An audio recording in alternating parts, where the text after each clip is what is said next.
Hey everybody, David Costello here, founder and CEO of Jetpack Workflow and host of Growing Your Firm podcast. Today's guest is a returning guest. It's Brannon Poe. He is the quote unquote head coach of accountants. What does that mean? Well, that actually means he's also the founder of the Poe Group Advisors. It's a very popular interview we did a couple of years ago about the state of M&A then. We're doing this wonderful refresh episode to say what happened in 2020, where are we going in 2021 and beyond, and how you can impact your valuation. He's also the founder of Accounting Practice Academy as well. Brannon, welcome back to the show. Thank you, David. I'm so glad to be here. Yeah, we'll have to get you a whistle or something. I didn't know you're the head coach of accountants. We'll have to get you a clipboard and whistle. We'll get you some of that bubble gum all the coaches have, I guess. But first and foremost, like I said, welcome back. We were just talking a little bit before the interview. 2020 was such a crazy year. Really curious, just to start right away. What did you see on the front lines from M&A for accounting firms in 2020? Did it happen? Did it freeze? Did it surge? Like, what went on from your vantage point? Yeah, well, just like everything else, it was a bizarre year, right? And it's funny because here we are on late April 2021. If you think about a year ago, how insane we all were, like scurrying around trying to figure out what was going to happen in business, and we were no different. What was sort of surprising, I think, for CPA firms is how busy they were in 2020. And so that impacted M&A, I think, probably more than anything else is we had the tax deadlines get shifted to July 15th last year. So typically the spring sort of listing season is our typical heavy listing season where practice owners that want to sell go ahead and start marketing their firms in the spring into the summer. All that got shifted last year. So we ended up having the biggest listing month for July of 2020 that we've ever had. However, May and June were very, very light with new listings. And we nurture our seller relationships sometimes for up to 10 years. It's not uncommon for somebody to call me 3, 5, 7 years before they want to sell their practice and just sort of start the rapport. And last year, the people that we thought were sort of ready to exit in 2020 were too busy to focus on it because, doing a deal takes time. I mean, if you're going to sell your practice, you've got to interview candidates, you've got to go through the process. Even though we try to make the process as easy and as simple as we can, there's still some investment of time on the seller. And last year, people were too busy to focus on that. And we were lucky in that we had been ramping up our sales of cloud firms prior to 2020. I think we've sort of carved out a real niche in that, within our niche. We've sold a lot of cloud firms, and we had a really couple of nice deals close last year. We had a CFO firm, virtual CFO firm out of Nashville sell. We had several cloud firms come online and sold. So, for us, it was a different sort of year. We had a big year in Canada. But yeah, it was sort of flat overall in terms of activity. I think if we hadn't had, so I don't know what overall activity was in our industry. I think we had a bump in cloud sales, which was sort of a coincidence. And then, as I told you last year, we were launching Accounting Practice Academy. So we had an incredibly busy 2020. Yeah. Well, couple quick follow-up questions on that. I mean, just a couple of things to call out. So if you are selling your firm, ideally not during a pandemic, now we're getting through this, how much time are you dedicating to getting everything ready? Is this a 20-hour a week preparation period, 10-hour week? Like, how much if somebody's listening, should you mentally prepare when you are ready to maybe take that step with your firm? Well, it depends on the state of your firm. If you've got a really highly productive, efficient, profitable practice, where you're taking lots of time off and your practice is in good shape to market, then putting it on the market is easy. Like our whole process is probably, I don't know, you're probably talking about a 3 or 4 hour investment of time to get it on the market if your books are in good shape and if the practice is in good shape. Now, if the practice is not in good shape, it might take years to get it ready for the market. Um, so that's, I guess it really just varies on the practice. Okay. And another thing you mentioned, you said most firms go up for sale. Sounds like the month after tax season ends, whenever that ends. It used to be April. Sometimes it's July. This year it's May. Maybe by the time we get to the next one, we'll go back to April, right? Yep.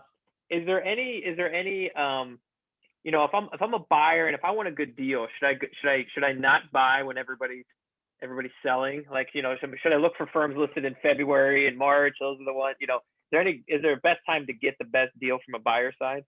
Well, I look at it a little differently because, everybody wants a good deal, but quite frankly, the fit is probably the best deal you're going to get. Like if you can get the Yeah. right practice for you that fits your skill set, that fits your experience background, if it aligns with the goals that you want to have as a practice owner, then you need to pay whatever that practice is worth, right? Because Yeah.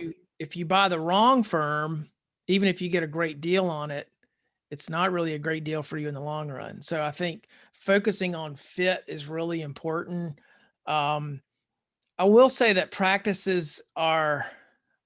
the market's going to be hotter in the fall. So there's going to be more competition for firms usually prior to tax season. So if you pick one up in the summer, you should expect a little bit of a discount, but you're also not going to have those high profit months come quite as fast either. So from a raw cash flow perspective, that's the trade-off. You might have a better price, but you've got more lean months before you have that busy season. Yeah. And you mentioned an uptick in cloud firms. Of course, makes perfect sense in 2020, and I think that trend's just going to continue. Are they getting value the same way? Are they selling for more than the traditional firm? Do they get a better multiple? And if so, like, what does that multiple usually look like? Yeah, we're seeing definitely higher demand for cloud firms, and they are selling for higher multiples than traditional firms. That multiple, like I've had some cloud firm owners say, "Hey, I think I should get 3 times revenue for my firm," and that may or may not be realistic. I think in general that's not realistic because most of these deals still have to go through underwriting at the bank, and lenders don't put that much value add on the cloud firm. Yeah. So there's a limit to how much more you can get. And that usually is sort of determined by underwriting at the bank. So what, we try to get you try to get really highly qualified buyers to buy these that, where the underwriting is a little more lenient on those deals. If you got a strong buyer, the underwriter's going to not be so tough on the valuation. I see. And so are they getting valued 20% more, 50% more, double? Like, No, it's hard. It's more average? like 20. I'd say more like 10 to 25% more. Maybe it depends. I mean, one of the things that's interesting about cloud firms, I will say, is they're not unlike, like, I think some of the cloud firms, if you talk to the owners, you wonder, is this a technology firm or is this an accounting firm? And it's hard to justify an accounting practice being a real technology firm at this point. Yeah. It's still a service business. It still requires a pretty high level of expertise to manage, operate, and run that firm. And so what we're seeing is a lot of these cloud firms, they grow quickly, but they don't have the profitability where it should be. And I've seen that a lot. I've seen a lot of cloud firms. They're usually launched by someone who's pretty good at business development and not always the greatest at operations and people management and just sort of the foundational things of how you run a practice, and their margins suffer because of that. And growth, as you know, growth is very expensive. Like growing any business, scaling any business can really eat a lot of cash. Yeah, it's interesting. I mean, if as a side note, if WeWork couldn't pull it off, then what chances firms have of pulling it off when they're real estate company trying to go as a tech company. I think you certainly gain advantages of being a tech enabled service company, and clearly you see that in the cloud, and that's why it's such a big force multiplier for the impact and the revenue you can get to. And for the cloud firms that maybe have grown really, really quickly, and the side note, I do want to transition to 2021 and beyond, where the opportunities lie in M&A. I'm just curious on where your take is. It's like, okay, if you're growing really quickly, you're cloud first, you're very tech savvy, you're good at business development, would you recommend slowing down the growth to get a handle on profits? Is there a way to run both of these paths in parallel? Is it you need to bring on an ops person to manage the inside of the house while you become the marketing salesperson? What avenues do you find work the best or have seen the best in kind of your portfolio or in your academy for trying to balance the two? Yeah, well, I think the thing about growth, any fast growth, whether it's a tech practice or not, what tends to happen is you lose focus. Like, okay, we're going to grow in this way, and then somebody says, "Hey, can you do this service? Can you do, let's say it's payroll or some," and so you get this scatter shot, like you're growing in all sorts of different directions. And oftentimes what you need to do is like, okay, let's look at this from a high level perspective. Where are you making your money? Where do you need to be growing? Maybe that decision to start doing payroll was a bad decision. Maybe you need to sell that off or stop doing it somehow. Or maybe you need to raise your fees, or, there could be a host of reasons or a host of ways to sort of fix an underperforming practice, depending on where the problems are. My take is like, if you're really growing fast and you're strong in business development, then that's what you should do. You should do more business development, but you're going to need somebody, a partner or somebody who can really do the practice management and make the firm efficient and make sure that you're focusing on the right things. You need someone who's really operationally strong. Yeah. I mean, if that is your superpower, then by all means continue to lean into it and find your counterpart to manage. Ideally, you would then have the cash flows to hire that person if you're growing as quickly as you mentioned. But at the end of the day, it sounds like no matter how quickly you're growing, you're still getting the valuation based off of the profitability of the firm. Like growth, like there doesn't seem to be a change in the market where growth would hit a certain number where people are starting to overlook the profit margin at full, right? Like nobody's really buying growth. It's always going back to cash flow still, right? Yeah, it still comes back to cash. I mean, we've sold some cloud firms that I was surprised we got what we did for them, honestly, and that weren't as profitable as they could be. However, I think profitability in accounting practice is fairly movable, and it's movable more rapidly than people think. You can change.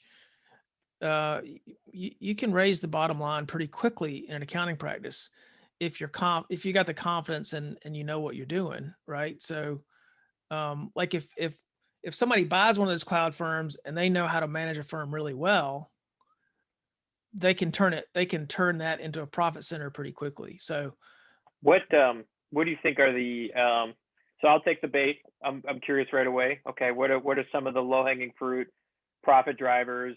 Obviously we're not going to name names of the companies, but like, what do you see are common misses in profitability that our listeners today can start thinking about in advance of buying or selling a firm? I'd say the biggest things are literally offering too many services. That's probably number one. If you're doing one or two audits in your practice, you're losing money on those audits. Now, they may not look like it because you're tracking billable hours and you think you're making money on those.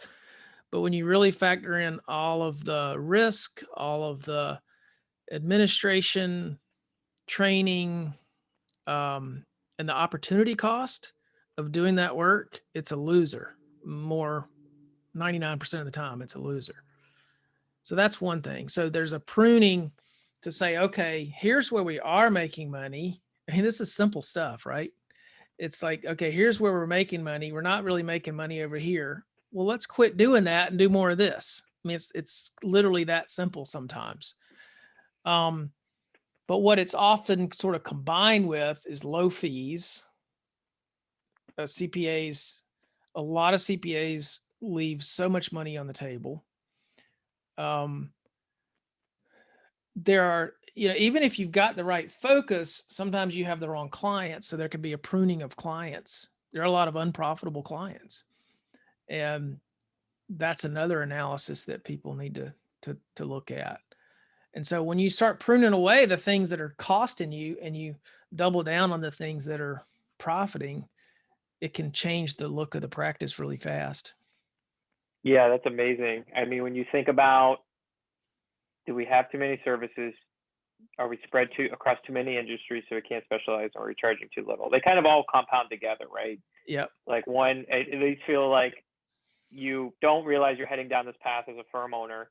You're just trying to pick up revenue in dollars. You just want to keep growing. Now you have payroll. You want to keep paying payroll. So you added more services, and then you wake up one day highly under optimized, as a firm. You've created a monster. In a sense, this is a very subjective question, so I'm not sure if you will. What's the sweet spot of a quantity of service offering? Call it, for kind of a typical firm, you work, maybe it's like $500,000 to $1 million a year. Like, how many services can they really, service well? Is it about a half a dozen? Is it more? Is it less? What do you think? I think it just depends. I think different CPAs are competent in different ways. Some are really good at advising, and some are good at tax, and some are, some are more efficiency focused. I think you gotta focus where your strengths are and where you want to be. Like, beyond the money piece, you want to come to work and do things that you enjoy doing every day. And that's, what's funny is most of the time, if people will do that, the profit will be there.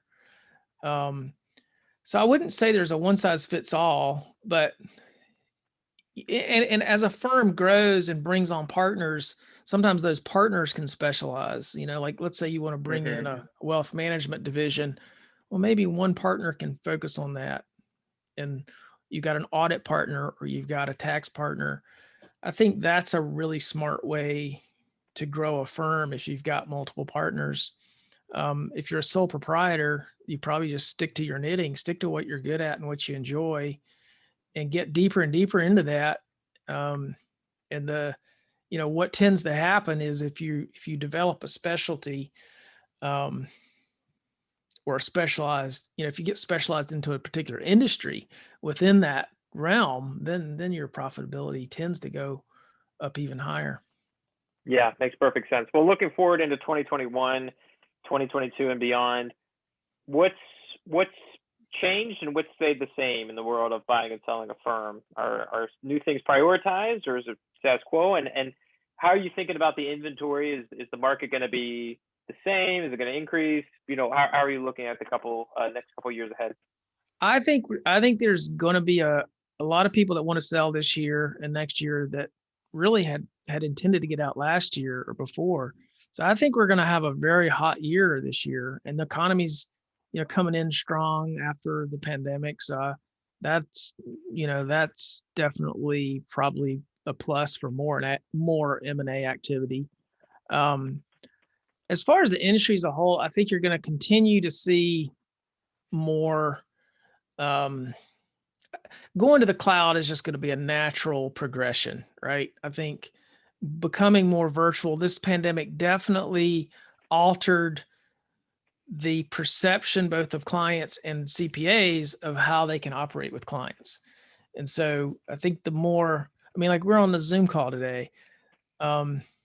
We've gone so much. We used to do most of our work by phone when we were long distance. Now we do a lot of it by Zoom, which I really like because you can see people You can see their expressions. You can see their body language. So Zoom is going to be a toolbox that I think a tool for the toolbox that I think people are going to really enjoy continuing on. But, humans like to still be guided and meet people in person and have coffee together. And I don't think that's going to change. Yeah.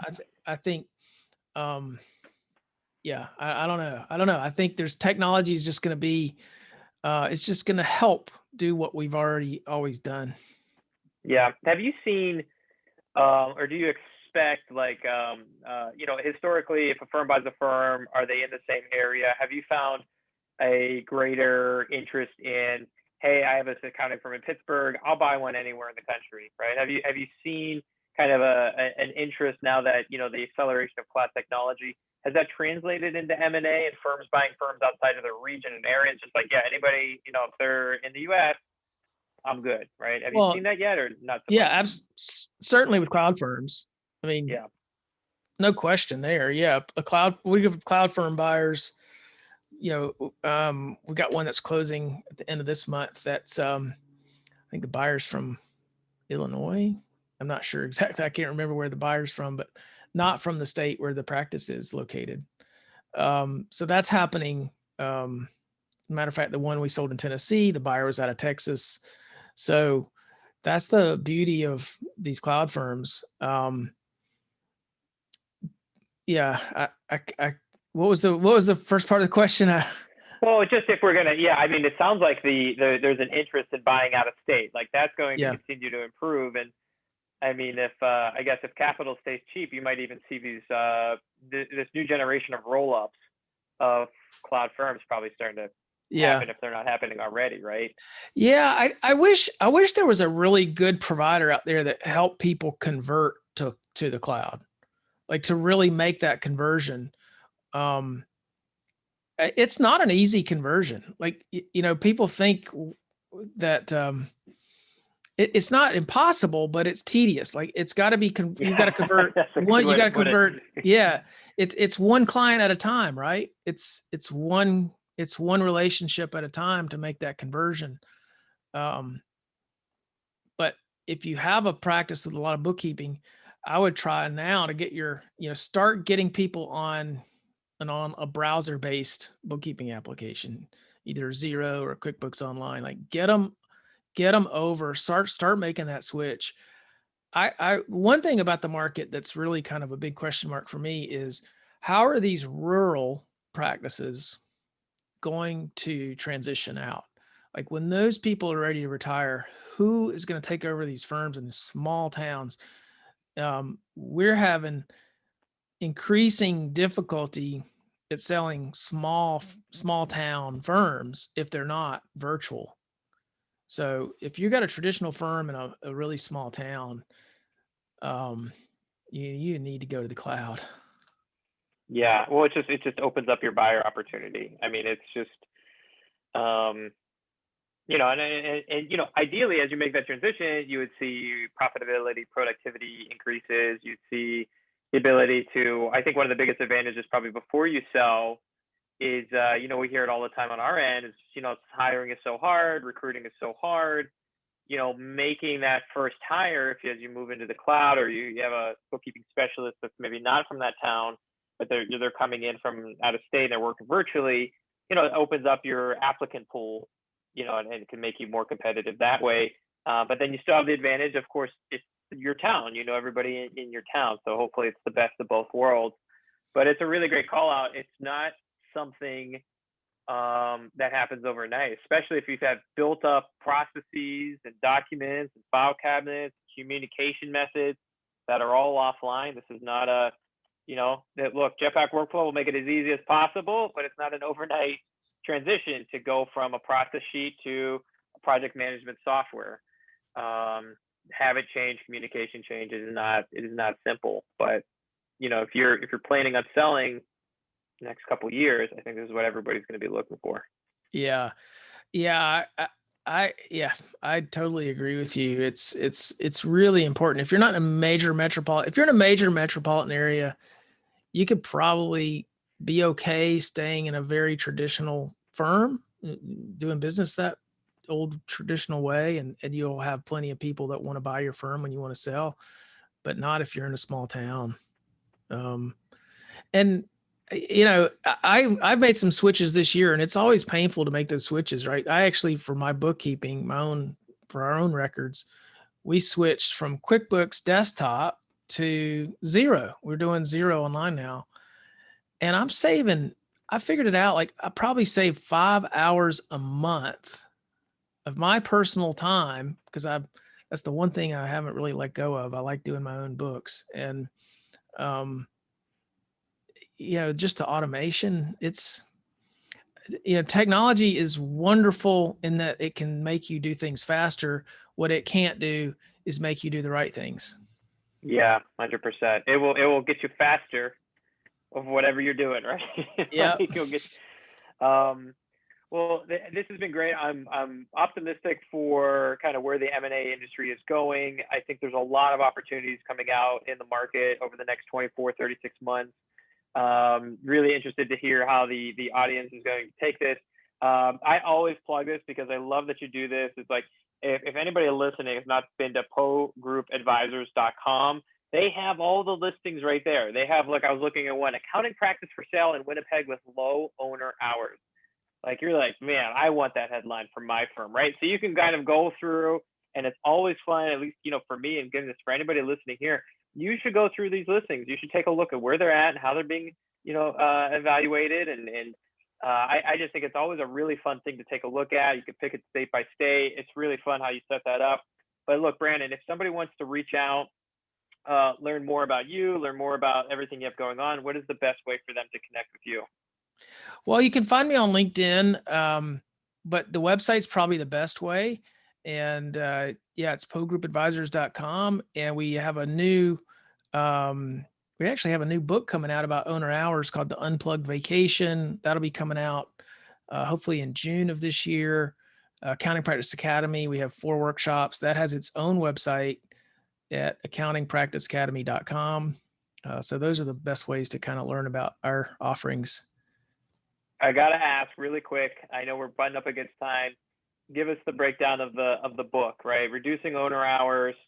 Walk us through. Give us the hook. Like, what's the book about? I'm gonna have to bite here just on behalf of the audience. Give us a quick look on what the book's about, and maybe one or two takeaways for anybody that might be interested in picking up a sample or the whole copy. Yeah. So, quick story. So, I don't know. Gosh, 10 years ago, I was talking with an owner. He had this amazing firm.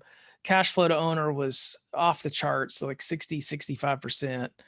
And I call him one day and he's like, look, I need to get this done before such and such a date. I'm going to be gone for 4 weeks and I'm not checking my email.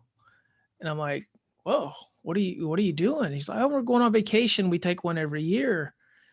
And I'm like, how do you do that? How do you take 4 weeks off and not check in with the office? And, so he proceeds to kind of tell me some of his tips on how to do that, and not only that, but how it's helped him build a better firm. Like, you leave for a vacation, not necessarily for 4 weeks, but even if it's 2 weeks, if you leave your people in charge, you're going to kind of be able to tell more about your team when you come back. It tells you a lot about your clients. Like, there's a lot of learning that happens by being away from the business. And so anyway, I've kind of implemented that myself and learned a lot from doing that over the years.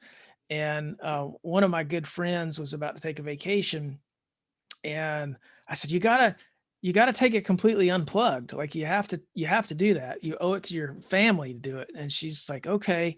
So she did. So I said, I'll write down kind of some pointers for you. And she said, okay. And she had a wonderful time. She hadn't done it in like 15 years. And I just see accountants, they work so hard. Taking days off is a big part of, I think, being a successful firm. That's what buyers want. They want firms with low owner hours. I've seen it work. Not only does it work, it works better. So if you can balance out that schedule, you can actually build a better firm. And so that's what the Unplugged Vacation is all about. I love it. Do you have one tip, one tactic from the book that you're able to share. One, you said you gave a checklist. Is there anything? We're definitely going to link it up at Jetpack Workflow blog. Yeah. So I highly recommend everybody check it out, because I think this is something we all are wanting to optimize for, right? It's how to unplug and set your people in a place where they can really run a magnificent firm. But yeah, is there one or two takeaways? I'm just super curious. Yeah, well, two things, and these are easy, but they're difficult. So you book the vacation in advance and you put it on your calendar so that nothing else gets scheduled around it. And then you commit to not taking any device where you can check email. No laptop, and don't take your cell phone or remove your email from your cell. Like, you got to create the hard boundary. You got to take the temptation away. And by committing to that, then all the other tactics you'll actually implement on. Yeah, it's kind of like, survival mode at that point. You're like, oh, if I know I'm not taking it, if I know this is going to be removed, what do I need to get ready? And I mean, I was telling you before I hit record, right? I by no means, I'm going to pick up a book, I'm going to read. I'm no expert in this, but the handful of times I've done this, even for a couple of days, there's always that. I think the first day, there's literally a withdrawal period where you're just itching to see what's going on. You want to know what's going on. I mean, this is your baby. You're excited. It's your firm. It's your business. And then day two, you're like, I really want to. But if you get past day two, you're like, wow, this is wonderful. Like, this is great. Why was I so worried about checking it? Like, this is just great. I'm just thinking. I just have thoughts. I don't have notifications and beeps going everywhere. So it is really interesting just to observe your own biology going through this process. Yeah. I highly recommend it. It works. It's worked for me. So wonderful. Yeah. Well, Brannon, this has been a real treat. Really excited to get the updated look at M&A, both what happened last year as well as this year and beyond. That's everybody listening. You can go to PoeGroupAdvisors.com, go to the listings, check them out, follow the listings. If you love this interview, leave a review, share it with a firm owner that might be thinking about, maybe they casually mentioned they're going to be buying or selling a firm. Point them to this interview for some great resources. As always, the full summary is going to be at jetpackworkflow.com/blog. We'll link everything up. We're going to link your book, the websites you mentioned. And Brannon, as always, it's been a real treat. So thank you. Yeah, likewise. Thanks for having me. Thanks a lot, David.